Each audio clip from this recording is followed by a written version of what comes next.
Hey guys, how's it going today?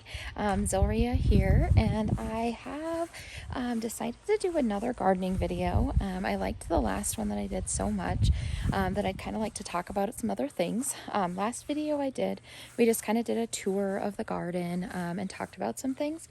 And then I actually had a friend from work come over this weekend, earlier today, just because she wanted to see the garden and talk about things that are going on in my garden and ask me questions.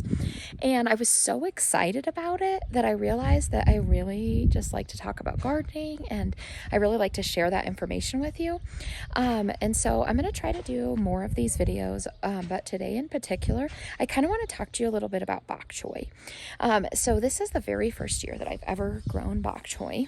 And my bok choy honestly didn't do very well.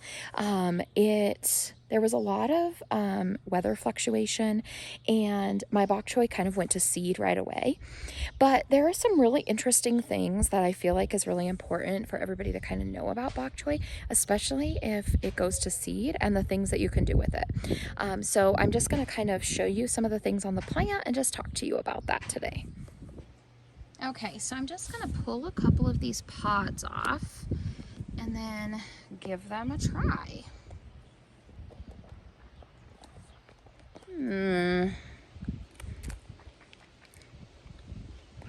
Interesting. They have a little bit of a floral taste, but then they kind of taste like a small bok choy or a lettuce or like a green.